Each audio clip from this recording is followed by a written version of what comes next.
Welcome to Future Role Model, a podcast that praises the unconventional and redefines what it means to be a role model.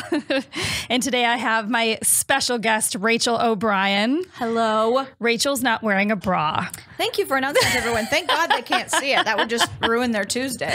We've had a lot of good chats already, and that's what we've accomplished was the bra situation. How are you doing, Rachel? Yeah, you don't need one, and you're wearing one. I am wearing one. You should probably let me borrow it right now because I'm offending. Let's swap. It's a strapless push-up, which it does nothing for me. Looks great.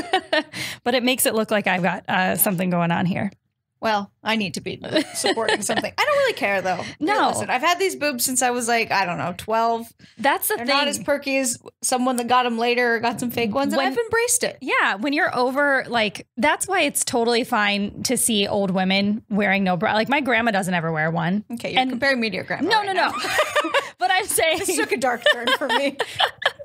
I'm saying the more you age, the less you give a shit what your tits look like. And by the time you are a grandma, you're like, fuck it, I don't care where my tits hang. Yeah. And I don't really think guys care that much about types of just nobody cares. Boobs are boobs. Boobs are boobs. Yeah. And so glad that we've accomplished that. Yeah. Rachel and I have some fun coming up. We're going to be touring in Chicago and Nashville. Yeah. Well, and hopefully Europe soon too. Yes, we're working on Europe. So that'll be cool. And that's why I wanted to have her on so we can talk about some fun shenanigans before we end up on the road together. Yeah. We should give the dates in case someone doesn't listen all the way through and they can hear it right up top. But listen all the way through. I know, totally listen all the way through. I'll let Rachel take the dates. Let's Joe Rogan them. Rachel's he going to literally says his dates first. And now I do that too, where I'm just like, at least if they hear this. Yeah, then they're coming. Yeah. So go ahead and take it because this is Rachel. Rachel will be headlining. Whatever. Same. Or co-head. Whatever.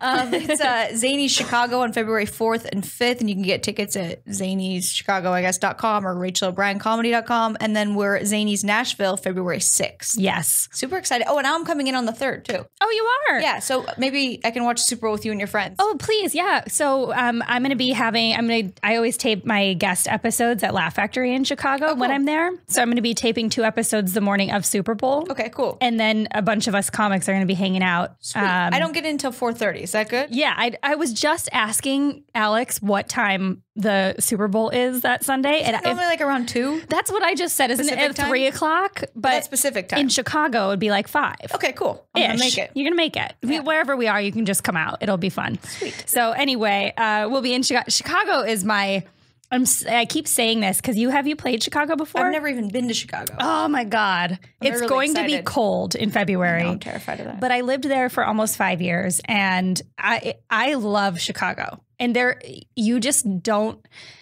you never have a night where you don't get into trouble in Chicago. I don't need to get into trouble. Well, not trouble. I'm not cool enough for trouble. I'll just watch people get into trouble and be like, do I need to call your mom?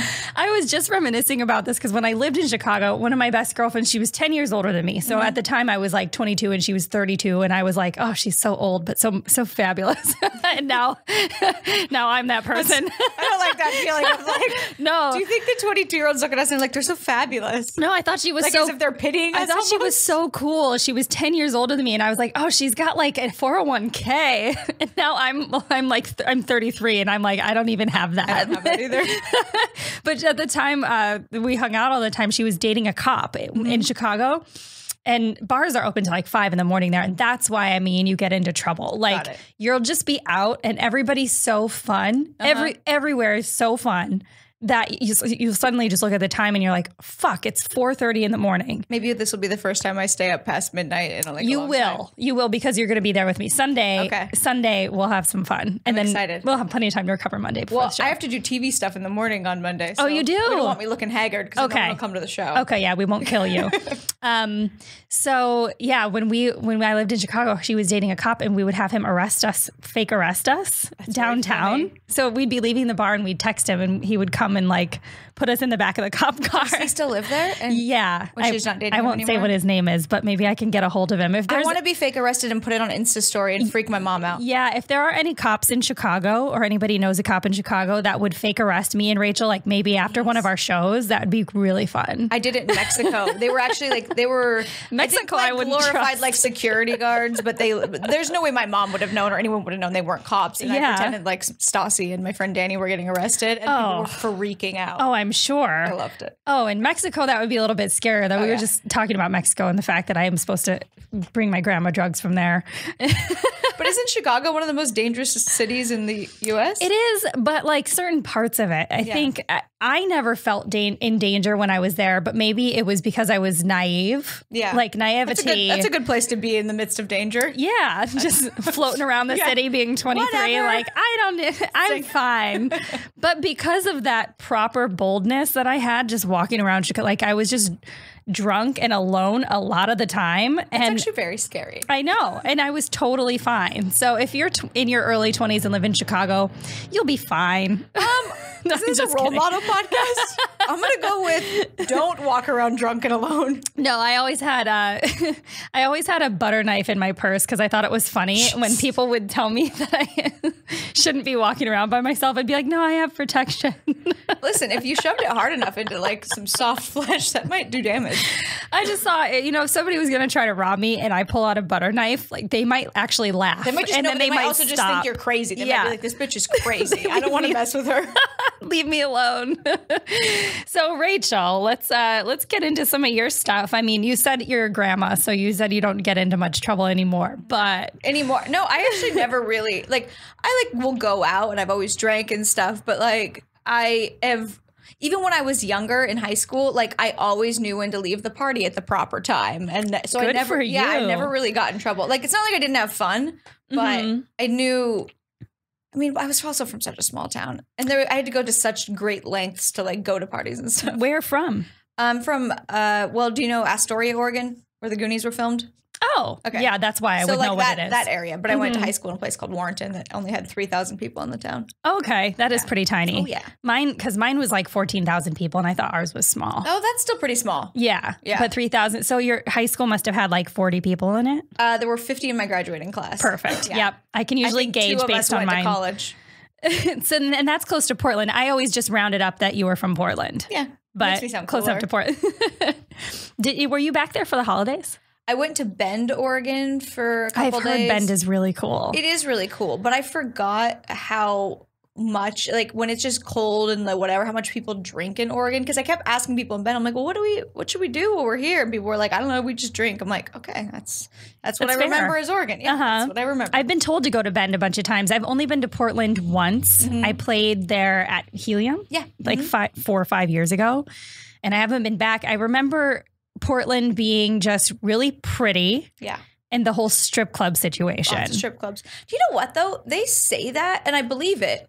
But I went to Bend and then I went to Portland for New Year's and we walked, I was with my boyfriend, I was showing him the town and we ended up just walking around Portland like for 2 days straight. And I remember seeing maybe 2 strip clubs. So I don't know where they come up with the fact that isn't it one of those situations, and anybody who listens and knows Portland well, please give me more information, but isn't it one of those situations there where women just start to strip at like normal places? Oh, I don't know. Isn't stripping just like they just have stripping everywhere? But it's like good.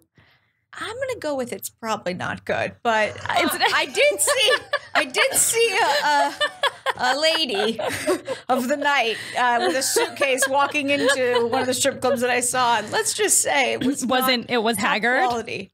Okay, well, it's probably the beer drinking. Yeah, when you're heavy in the bad weather. Yeah.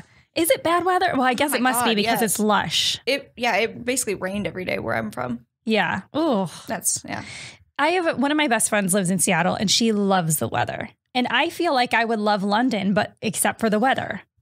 Yeah. I couldn't live somewhere where it rained every day. It gets really, really depressing. I'm sure. Yeah. And now that I've lived in LA for like 10 or 11 years, I don't think I could ever live in that climate again. Yeah. I mean, maybe I'd live in London just because it's cool, but. Did you live anywhere after you left high school in between? No, I went to college at University of Oregon and I graduated in 3 years with almost a 4.0. I don't want to brag. Mic drop. No, and then I moved straight here. I moved here when I was like 20, 21. Oh, okay. Yeah. Shit. You've been out here. Okay. Yeah, that's... So just another city in Oregon and then LA. Yeah, I think about that all the time. If I had moved to Los Angeles when I was in my early 20s, because I moved here when I was 26. And I at least had gotten some of my dumb 20s shit out of the way before I came here. And my fiance, he had moved here when he was 22. And he did all like that clubby party. So I remember coming to visit him because we've known each other for way too long. I came to visit him in like 2008 and we went to some club and I was like, what is happening? I hate clubs. I know. I've never been a club person. I remember I had a fake ID when I was 19 and I was doing an internship in LA for the summer and someone took me to a club. And I remember even at 19 when I should have thought it was cool, just being like, I do not like this. I don't like the people here. I don't like anything about this. Yeah. The only time I've ever cried when I was drunk was when I was 19 with a fake ID and a bunch of girls at a club, and I hated it so much that I just started crying. I was so drunk and I started crying and people were like, what's wrong? And I like made up some story. You're like, what do you think is wrong? Look around. Look at the way you're acting, That's Tina. the only time that I've ever drunk and cried as a woman. Oh my God. Which is really funny to say. It was literally because I hated where I was so much. Clubs are horrible. That's why, circling back to Chicago, that's why it's such a fun city. That's why it was the what's funnest. the nightlife there like? It's just like every bar is just cool. I don't know how to describe it, but I bartended there growing up. And so now the cool part of it is all my friends are either GMs or owners of places. Mm-hmm. Like one of my friends owns this place called Whiskey Business. It's so clever, right? Yeah. I forget what area it's in. It's not West Loop, but whatever. If you're in Chicago, go to Whiskey Business. My friend Chris owns it. And so like all my friends own these places now that are just really fun to hang out at. And like you get treated kind of like you're part of the family. That's cool. I don't know how to describe Chicago, but it is very much that. It's like, it just feels, because being that young, when I first moved there, I remember thinking, God, I should get a job. And I got hired at this place in my neighborhood as a cocktail server, and I hated it immediately. It was like a sports bar. So I quit it, and I was like, I'm just going to not have a job for 3 months and survive on what I saved, which was like Applebee's money. And I had the most fun I've ever had in my life in those 3 months. Yeah. Just because every day I was like, I just got to go out and meet people. And I'd go to like some local dive bar and have one beer and I'd make a friend. And then from that friend, I'd make like 5 other friends. And then it was just the easiest place to make friends. Yeah. I've heard that everyone's really cool there and that the kind of like the nightlife bar scene is really, really fun. Mm-hmm. Yeah. That's what my podcast guests were telling me yesterday. Oh yeah. Are they both from Chicago? No, I think they've just been there. Been there? Yeah. So it'll be a lot of fun. So growing up, so obviously you were a 4.0 student. I was too. Really? I believe it. When you and I sit down to like do work together and like plan tour stuff, I can tell that you're very, very like, you were studious, very A-type. It's like no bullshit. Yeah. Yeah. Well, it's interesting though, because for me, and I don't know a ton of other people that are like this, but I'm kind of a 50-50 person. And every test I've ever taken, like personality wise, has me like 50-50 type A, type B. 50% right brain, left brain. I don't know that I've ever taken one of those, but Andy Kozel told me this really interesting thing about A-type, B-type personalities. And the way he described it, I guess I would fall more under the B-type. Yeah. Because I'm not super competitive. Yeah. Like I just sort of like want everyone to win. It's not like a zero-sum game type of thing for me. And that's more of a B-type trait. Mm-hmm. So I don't know. Yeah, I don't know either. But I mean, I don't ever take any of those things super seriously. But I do find that I'm like, depending on what I'm doing, I'll be like, I'm competitive against myself is what I've always said. Definitely. Oh, yeah. Like I always try to do better than myself before. Yeah. But I don't really compete against other people. Yeah. My brain doesn't stop. Were you in sports at all growing up? Yeah, I played softball and volleyball. Well, I was a dancer too. That was what I did for like several hours a day every day. I didn't know that you danced. That's what I did too. Really? Mm-hmm. Ballet, jazz, hip hop. Okay, I was not good at hip hop. That's still not. My niece tries to teach me all the time, and I'm like, this is sad. This is what's really funny is because there wasn't dance in my school. Mm-hmm. There was just a dance studio. So yeah, that's how mine was too. Yeah, because smaller schools, they don't really have like departments like that. So me and a bunch of my friends were in dance together. So I kind of have my like dance crew. And my sophomore year of high school, I think it was, they introduced a dance into our school called jazz funk. Which is what I like to say is white people hip hop. Sounds about right. Actually, I think we had funk at the dance studio I went to too. Yeah, it was like the closest that like white people from Wisconsin could get to doing hip hop. So I got introduced to jazz funk and I was like, damn, this suits me. Yeah. Because I was never very graceful. Mm-hmm. Like I did ballet, but I wasn't beautiful at it. Okay. I was a pretty good ballerina for a chubby kid. I could move. Were you chubs? Oh yeah, I was chubs, but I was a graceful chubby. That's the good kind. Mm-hmm. Well, if you're gonna choose one kind of chubby, you're gonna want to go with graceful chubby. Yeah. If you're the kind that just falls over. Yeah. The blobs. Yeah. I barrel into a room now. I had a couple friends who were blobby. Yeah. We actually called one of them Blobby, but that was more because he got drunk. Oh. When he got drunk, he was very blobby. Sure, he appreciated But I digress. That. Yeah, he was in love with that nickname. It was his favorite. But when I left Stoughton, Wisconsin, and went to college, Stoughton sounds like such a Wisconsin town, right? Like if I was gonna write a screenplay and just make up a city in Wisconsin, I would think of Stoughton. Stoughton, yeah, 100%. Stoughton. I'm from Stoughton. Is it very German? It's very Norwegian. Norwegian, okay. It's excessively Norwegian. It's actually where I'm from is very Scandinavian as well. Really? Mm-hmm. I don't know what it is about the Scandinavian people where they just pick a weird spot and plop there, and then like that's just their territory. But my town is so Norwegian that it celebrates Norwegian Independence Day. Oh, that's the thing you were telling me about, right? Yes. Yeah. I was like, we need to go and do a show in Stoughton, Wisconsin for Set Mai this year or next year or something. People would freak out. It'd be so fun. There's never been comedy for Set Mai. I'm down. Was there any like interesting festivals where you grew up? We actually had a Scandinavian festival. Ooh. We have a crab festival. Nice. I'm trying to you have two whole festivals? Yeah. That's pretty big for a small town. I mean, there's nothing else to do. We've got to entertain ourselves somehow. I think there's like Goonies days and stuff. I don't know. Oh, I'm sure. I mean, I never go back there, so I don't really remember a lot of things. I'm about to, I'm playing in Kansas City coming up, and then I go visit my grandparents in Arkansas, and they live in Hope, Arkansas. Yeah. When I was in high school, when I graduated high school, I took a road trip down to Hope, Arkansas. It's the only time I've ever been to Arkansas, right after my grandparents moved there. So that was the last time I visited them when I was 18. And You've not seen them since you were 18? No, that was the last time I went there. Oh, okay. We've seen each other like every year, but just in other places. And that year that I was there when I was 18 was the Hope Watermelon Festival.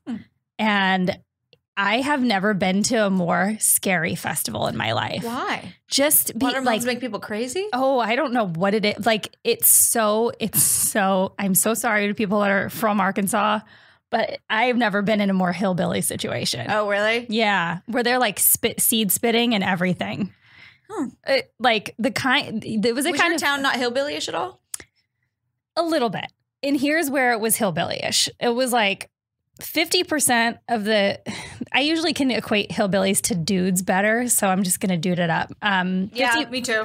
50% of the guys in my school, because the Fast and the Furious had just come out, had like Honda Civics with underbody lights. That's not hillbilly, it's just trashy. But that's the other 50% had like trucks and would hang out in the parking lot of Walmart.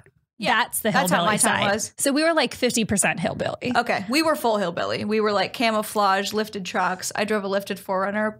Oh my God. With chrome wheels. Oh God, it's embarrassing. Stop. Do you have pictures of you with this? Yes, I do. In flare jeans and flip-flops. Last week when I had Brady on here, we were talking about our first cars, and I had a Ford Aerostar extended length minivan. Oh, I was like, what is an Aerostar? It was brown with a red racing stripe, and the red racing stripe is the cherry on top. That's awesome. The stripe. That's a delight. It was like one of those heart monitor stripes. It had that like little divot in the middle, and you're like, "What was that for?" I really would love to see a photo of it. I do have mine too. We'll have to share each other. I don't have mine on my phone. I would have to find it somewhere. I just found mine recently because it was in the yearbook because I won worst car. You won. Oh, which I was so proud of. You deserved it. Oh my God! In a town of hillbillies, you had the worst car. That's good. Yeah. How was dating like for you growing up as a chubby ballerina with a Ford truck? No, it was a Toyota 4Runner. Toyota 4Runner, sorry. Well, I was only chubby up until, I wasn't like a chubby kid. Maybe like a little, but not really. Not in high school though. Just my freshman year. So I was mostly like fat from like, I don't know, 12 or 13 to like 15. And then I finally opened a magazine and I was like, oh, that's what people look like. Or that would be cool to look like that. And then I stopped eating nachos every day after school and bowls of cookie dough. That's how I used to eat as a kid. I just ate Oreos. Metabolism, clearly. Well, yeah. I have like no metabolism. So it always confused me when like my friends would eat like burgers and fries and they weighed like 90 pounds. I was like, what? I look like I just ate you. But dating was actually easy because my town was so small. You guys just recycled. Yeah. And like, I was still cute. Yeah. And, like, I had pretty hair. And like my family, like for a small town, like we're successful. So like I had a lot to offer. So it wasn't like there's only 3. When you live in a small town, there's only 3 check boxes, and you can shuffle them around as much as you need to. And they worked in my favor. So dating was fine. I mean, I didn't have like any like super serious boyfriend. Oh, I guess I did. Maybe when I was like 15, and then I liked this one kid for like a long time. But yeah, I don't know. I had one of those too. Yeah. I haven't talked about him ever on a podcast, but I was everybody in my high school knows I was obsessed with this guy named Ben Grefsheim. Really? And what was so great about him? Nothing. I don't know. He was funny. Yeah. He was nothing. Looking back, nothing. Where is he now? I ran into him in my hometown at a bar like 3 years ago, and was so good to see him. There? He looked exactly the same. I mean, he was a cute guy. Yeah. Like he was a cute guy with a great personality. That's what it was. And people couldn't figure out why I was obsessed. So I was openly obsessed with this guy. I was like, I'm in love with him. And everyone was like, why? And I was like, because he's mine. Funny's attractive though. The guy I liked was really funny. Yeah. Personality. Yeah. And we saw each other in my hometown and I was like, God, I haven't seen you in like 10 years. And we were catching up. And then his like evil Midwest girlfriend came up and like, was like, get away from my boyfriend. And I was like, oh my God, I'm with a really hot man and I live in Los Angeles. Calm the fuck down. I don't think I've ever been that way. Like if like a girl talks to a guy I'm dating, I'm just like, whatever. Like, yeah, no, I've never cared. It's so bizarre to me. I'm like, dude, trust me. I'm not trying to steal Ben Grefsheim now. Who knows? You can still be obsessed. 15 years later in the same town that I left. Like I'm not trying to do that. But what's your sibling situation like, or your family situation?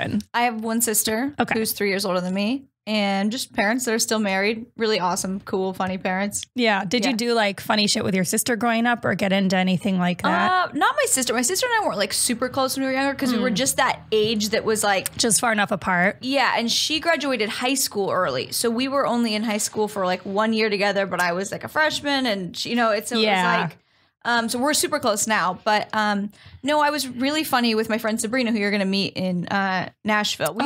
She was also a chubby kid like me, and we were just weird. And you guys grew up together, you and Sabrina? Yeah. And we just would like, like when we had a book report, for example, and other people would just like make a diorama or read something, like we would do full on like improvised sketches with like props that like we planned like maybe the morning of. Yeah. With like accents, and we were just fun and weird. Oh, fun. I love that. Yeah. You and Sabrina will get along very, very well with me and my friend Ashley, who I grew up with. Does she know that you're going? No. So how are you posting this stuff on Instagram and talking about it on your podcast? Because she doesn't listen to anything or watch anything. Know?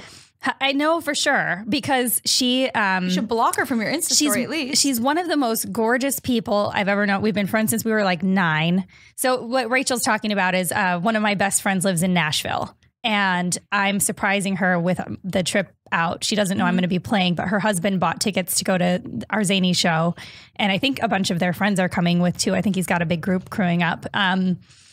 But I have been surprising Ashley for years. She's not on Instagram. She hates it. Okay. And she doesn't smart. She doesn't listen to any podcast. She just her life is just so peaceful. Yeah. Like she's got a 6-year-old girl who's beautiful and she's a stay-at-home mom and they run a bar. Fun. Yeah. I like her life. Yeah. Her life is great. She moved to Nashville to be a singer and she's an amazing singer. But after a year of living there, she was like, ugh, I don't like this industry. Yeah. And then she just stayed and then she met who's now her husband. They've been married for like 10 years or something ridiculous, or like 8 years. So I've been surprising her forever. Like when she had her bridal shower, I think I told you about the cardboard cutout that I sent. Oh, okay. So she had her bridal shower and I was in her wedding, but I couldn't come back for both. Yeah. So I didn't come back for the bridal shower. So I had a cardboard cutout of myself made and I shipped it first class to her house and had it set it to arrive when the guests were arriving. It's hilarious. So when everybody brought it in, or just the FedEx guy. Oh my God. So it arrived and they took my cardboard me out bar hopping. And so I was in all the pictures.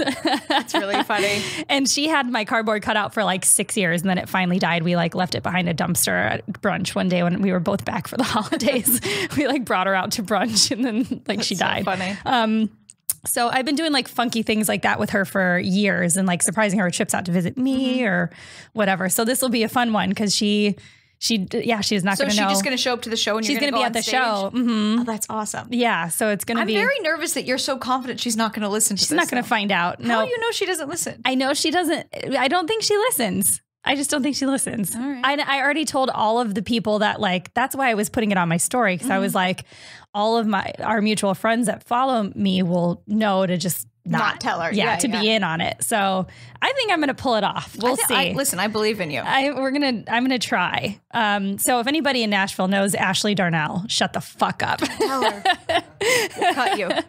I always think about that. Like when I was in high school though, how different things like should have made me think, oh, maybe I'll be a comedian, but it just wasn't an option growing up. Like it wasn't an option for like a future job.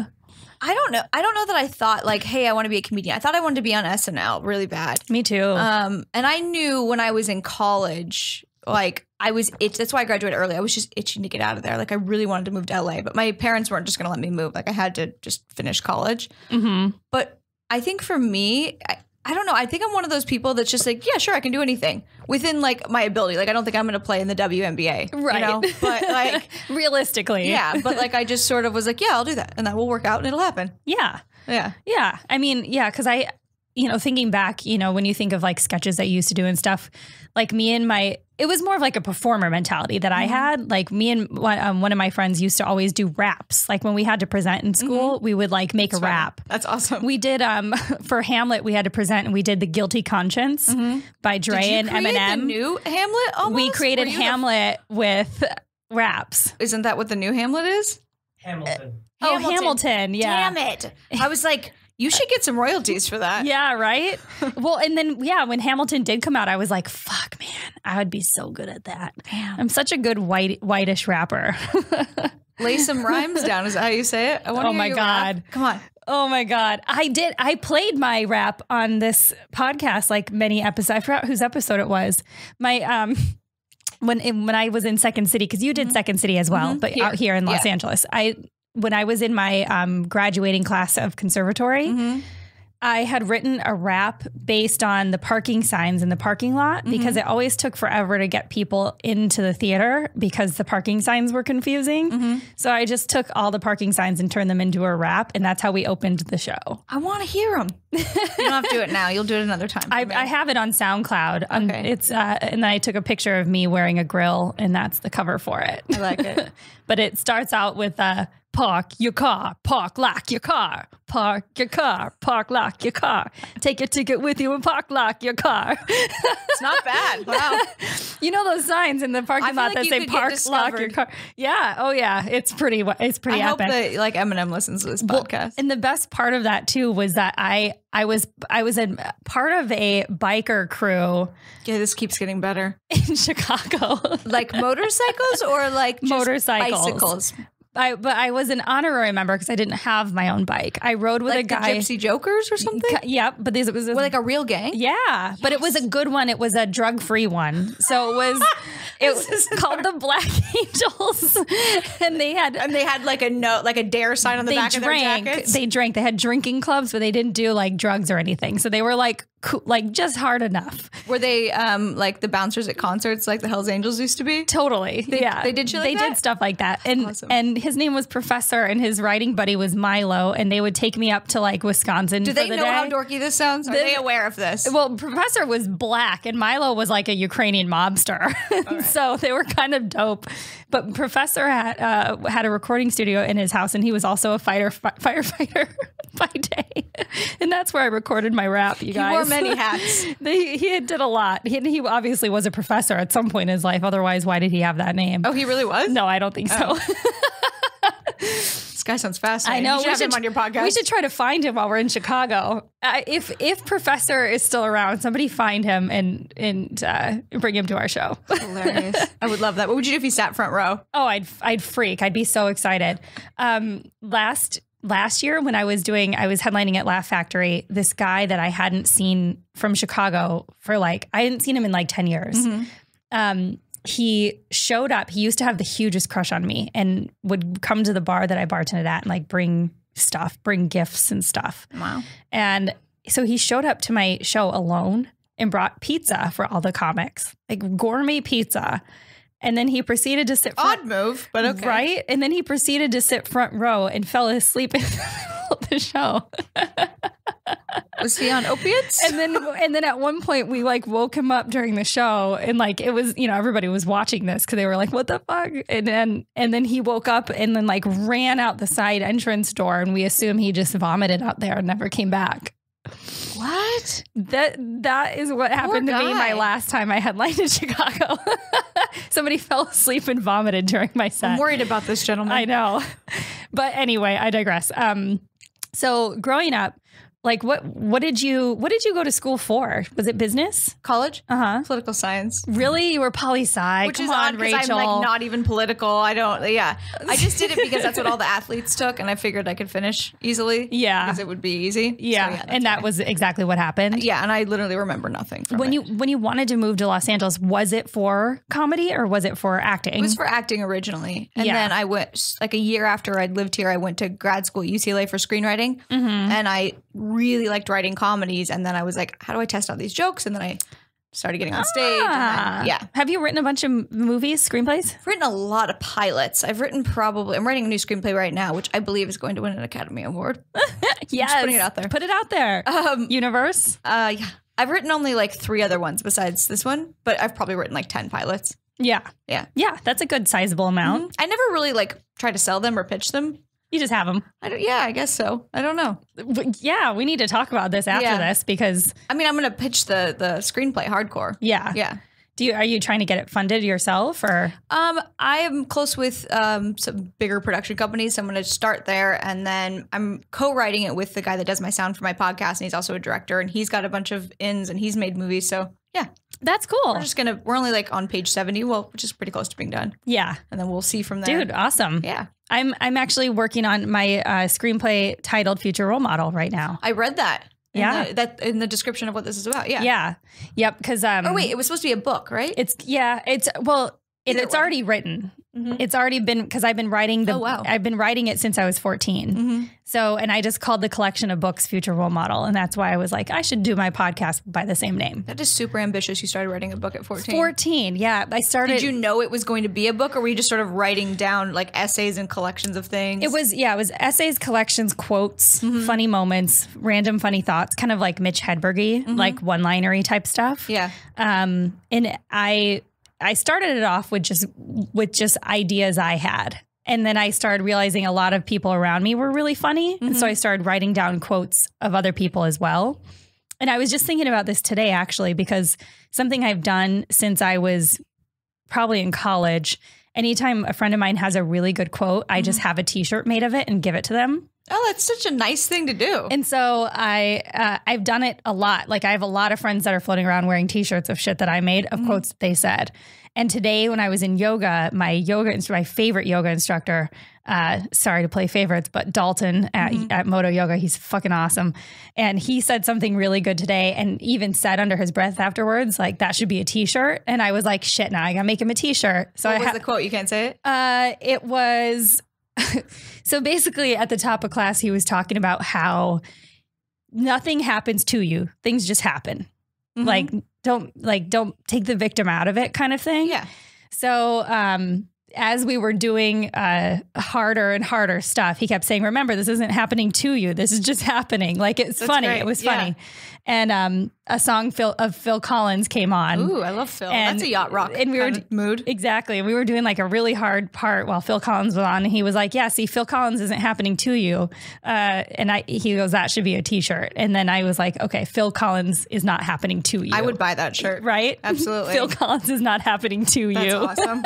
So I'm going to make him a t-shirt today after this podcast and send it to him. That should be your merch. Yeah, I know. I want to start doing that. Merch? Not yet. I have t-shirts, but I don't know how many I have left that I'll be bringing to Chicago and Nashville. Yeah, I need to know. Like, I'm going to make some stuff. There's some stuff I've been wanting to make. But mainly, I just want to make NPH onesies. Ooh, cute! Like, I wore one on stage in San Diego, and people were like, "Onesie is in like a full thing, or like a bodysuit, like the biker bodysuit, okay, the biker shorts bodysuit, like a wrestling uniform, exactly."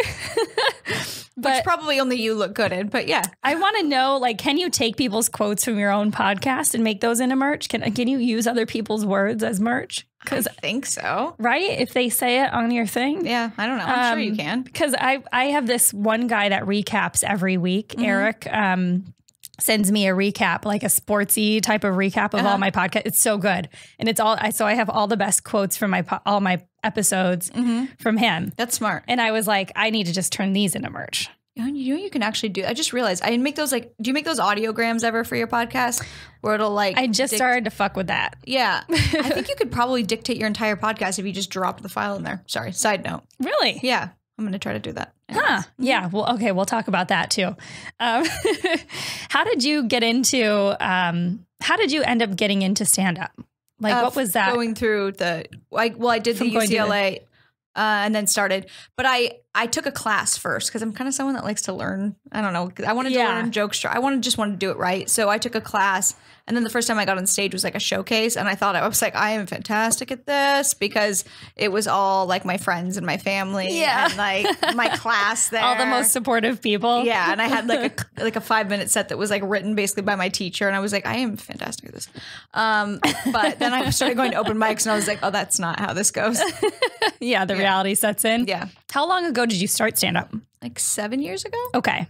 Maybe longer. No, I think 7 years. Yeah, I think I'm hitting, this is my 8th year. This is my 8th year. Because I started I started at the very end of 2010. Okay. I don't know the year, but I know just based on like, I'll get those like pop-up things on Facebook. Like, you did this show like 5 years ago. Yeah. Yeah. It's crazy how dumb you can be to what the stand-up road is going to be like when you first start. Because I was maybe like 5 or 6 months in when I was, and you kind of know right away if it's for you or not. Yeah. Like if you're just any sort of funny. Now, was I funny when I started?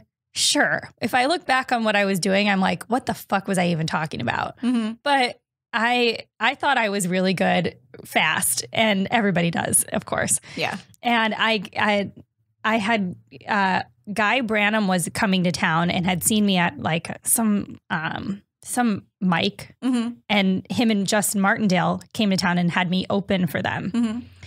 And I was like 5 or 6 months in. Weren't. Wait, Justin didn't live here? No. Okay. Oh no, he lived here. They were just playing in Chicago. Oh, in Chicago, you mean? Okay. Yep. And so I opened for them, and I was like, damn, see, I'm just going to just move to LA next year. And it's just going to be, I'm just going to be a famous comic. This is what happens. This is obviously the next step is fame. And I've been out here since 2011. And let me tell you, I am a famous comic. No, you do really well. Like, come on. What does that even mean? I don't know what any of it means. My goal has definitely never been to be famous, but I guess you have to kind of be well known to sell tickets. So that makes sense. That's all I care about is just being known by the people that want to know me, if that makes sense. Like I've always cared about building an audience the right way, if there is a right way. But what is the right way? Yeah. Just being funny? I guess. Or just genuine. I don't know.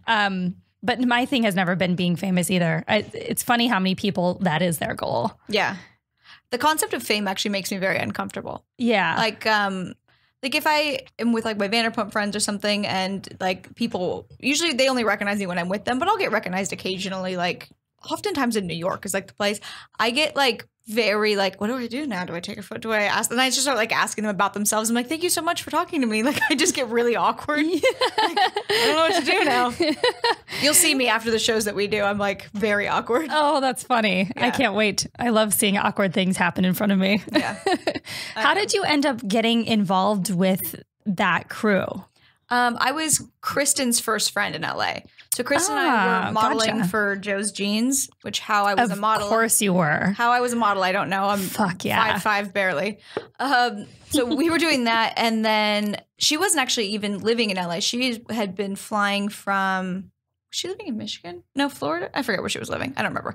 Anyways, but we had the same agency, and then she eventually moved out here. So I was literally her first friend. And then we were on another modeling job, and Jax was near us. Like we were at like a convention thing, like a clothing convention. And then we met him. Then I started dating Jax. I know that's embarrassing. It doesn't count though. It's been so long ago. Yeah. It's like bankruptcy. It cancels out.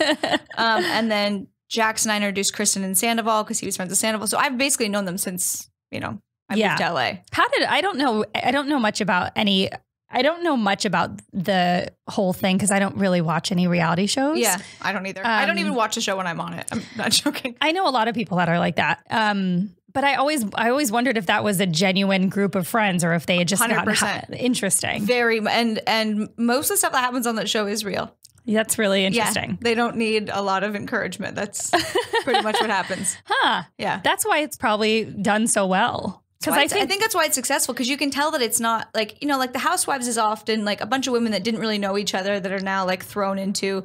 Vanderpump Crew are truly like, they're like their own little family. We all, I guess I am too. Like, yeah. Yeah. Which is really, really rare. Together half the time. Well, and you can tell when something's staged. I just see certain clips for things, on different networks, and I'll just be like, oh my God, you guys like told somebody to dress weird and show up at dinner and cause a problem. Yeah, totally. I think with enough like alcohol and stuff, though, they can kind of like get people to just act however. But. I was just reading yesterday about Lohan's Beach Club thing. Oof. Is that what is that? Is that a reality show? It's a reality show about her beach club. Okay. But if she's trying to rebrand, she's trying to rebrand herself by being in a club? That'll do it. Exactly.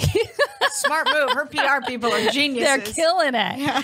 The only things I get, this is how I source all of my information in the world. I listen to NPR. Anytime I'm in the car and not listening to classical music, I listen to NPR. I'm sorry, what? Classical music. I listen to classical music when I drive. So smart. I don't know if it keeps me calm, and it really makes angry drivers seem funny. Okay. When classical music is playing in the background and somebody's just honking, it's like, angry drivers just make me laugh anyways. I know. I had it happen on the way here, and I was just like, hello. But I listen to NPR, and I look at Yahoo News.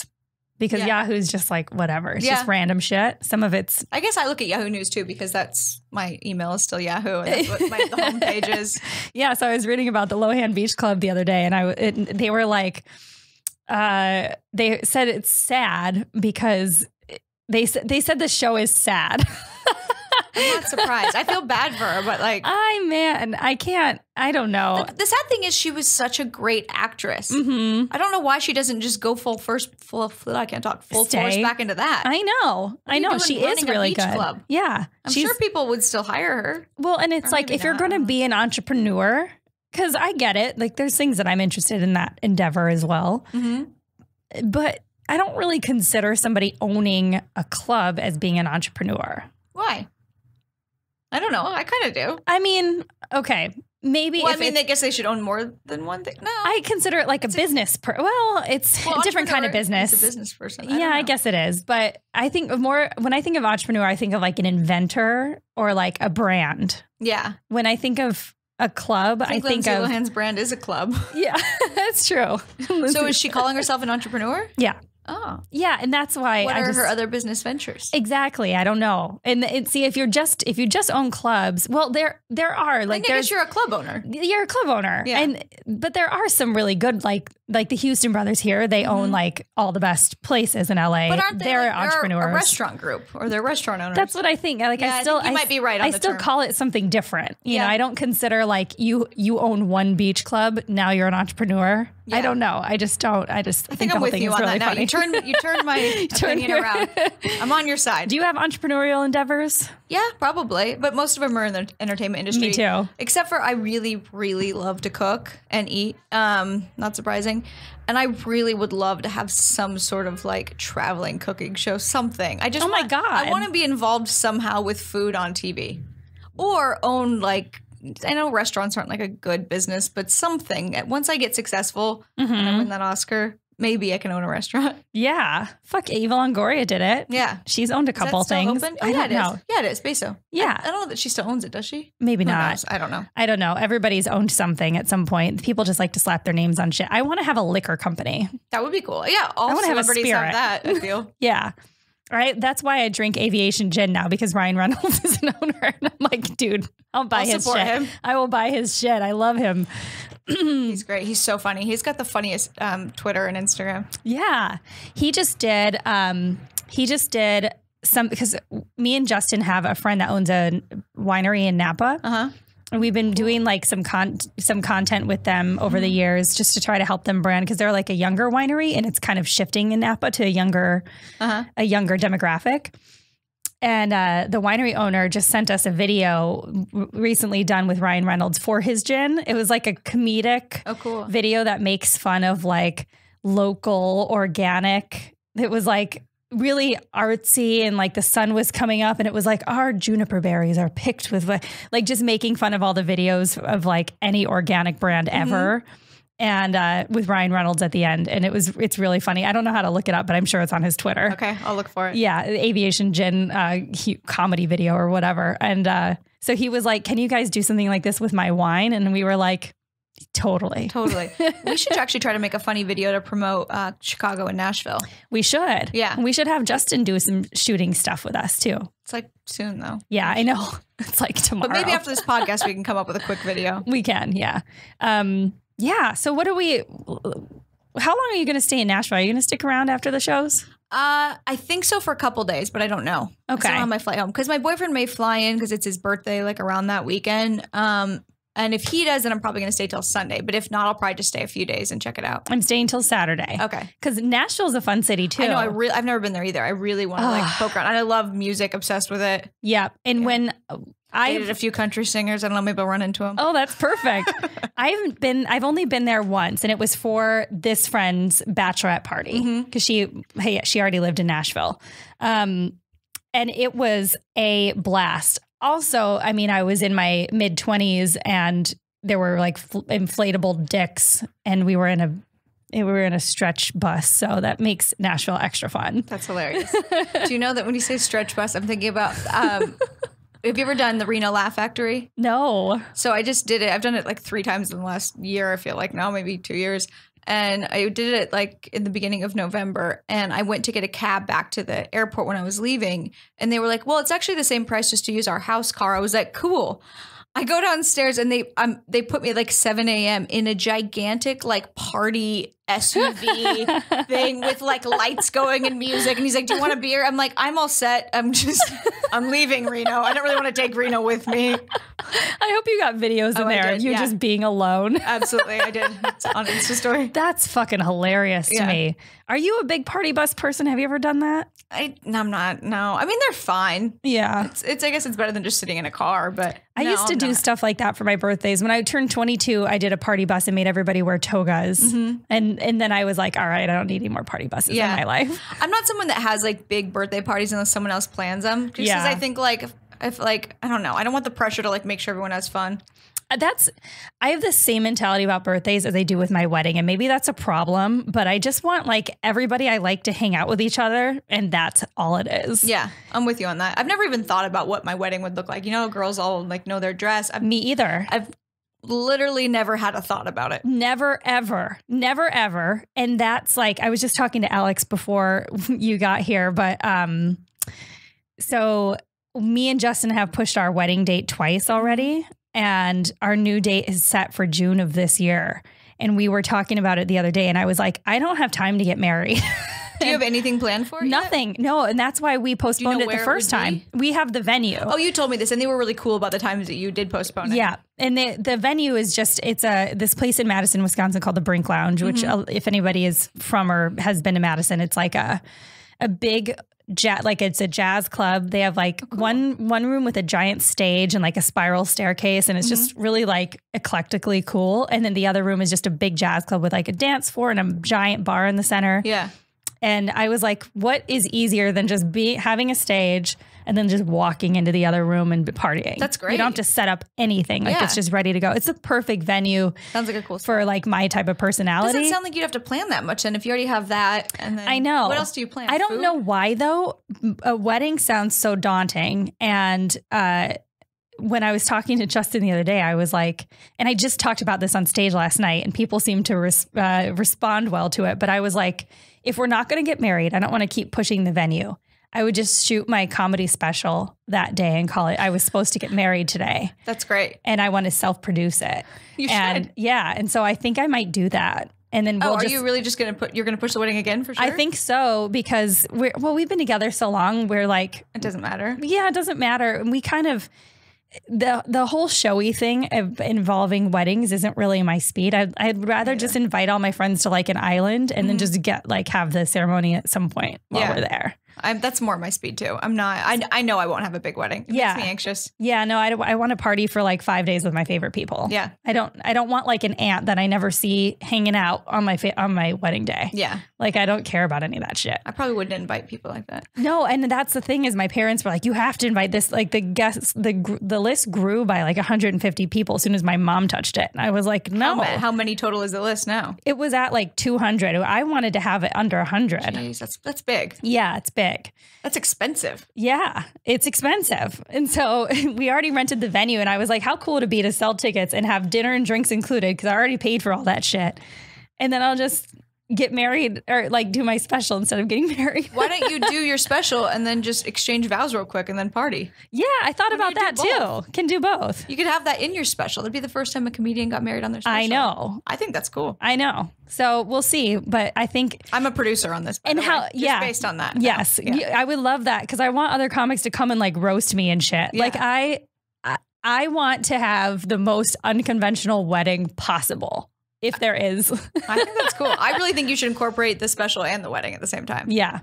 So, yeah, let's do it. We'll talk about it. And then we'll just tour in Madison and the Midwest afterwards.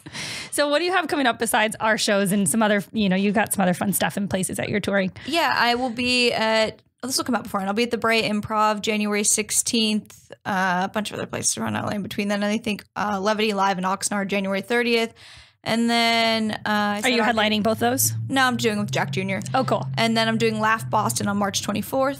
Awesome. Yeah. Oh, I love Boston. I played there in March of 2017, and I had so much fun. It's so fun. I did it last spring, and I loved it. Yeah, Boston's a cool city. And you can, like, hoof it in Boston. I touched all of Boston with my feet. Yeah. I love a city you can walk in. I'm a big walker. Me too. Can you walk around Chicago? Or? Oh, yeah. I would get up some days if I just didn't know what to do with myself and just fucking walk the city. It's so my jam. It's like a cleaner New York. Chicago, you're going to fucking love Chicago, besides the fact that it's going to be cold. Like how cold?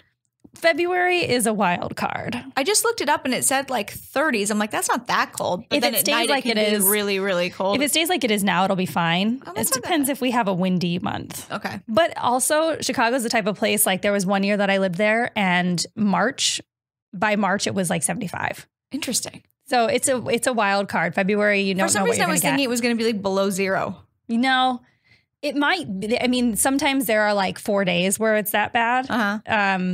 And those are like the days that you don't do anything. Okay. And you can call hopefully off of everything. Hopefully it's not when we're performing. It won't. I want people to come to our show. No, it won't be. And either way, so Zany's Chicago is right in Old Town. Mm-hmm. It's my favorite part of Chicago. Second City is right across the street. Mm-hmm. And all the bars I used to work at are in Old Town. I want to go to Second City. I want to see the big one. We can do a tour. Okay, because cool. Norm Hawley, shout out to Norm Hawley, he was director of Second City for a long time. But 2 years ago, I was in Chicago with my grandma, and he gave me and my grandma a backstage tour and all that stuff. Cool. I want to see it really bad. So we'll go and do all that stuff, and then we'll go on a Natasha made bar crawl. Perfect. All right. Go ahead and plug your social and all that jazz, your website. You can find me on Instagram and Twitter at Rachael N. O'Brien. It reads like Rachel N'Brien, and Rachel is spelled Rachael. Perfect. Yeah. And my website is RachelO'BrienComedy.com. Awesome. And you can find me. I am your host, Natasha Pearl Hansen. You can find me at NPH Comedy. You can follow the podcast at Future Role Model on Instagram or Role Model Pod on Twitter. And you can follow the Comedy Pop-Up Network at Comedy Pop-Up or at CPU Podcast. Any closing remarks? Oh, I should say my podcast. You can listen to my podcast on Stitcher, Apple Podcasts, Spotify, whatever. It's called Be Here for a While. And it's amazing. You've had a lot of fun guests. You're in season 3 right now, right? I don't go by seasons, but I think this is my 3rd year. Yeah. Okay. Yeah. Well, that's what I think a year is a season. I don't know. Or 2.5 years. I don't know. I'll be at my 1 year mark in April. Okay. So yeah, cool. Congrats. So you can, and then you can find us both live a bunch of places this year and respond if there's any place you want us to come and we'll add it to our tour. Yes. All right. Peace.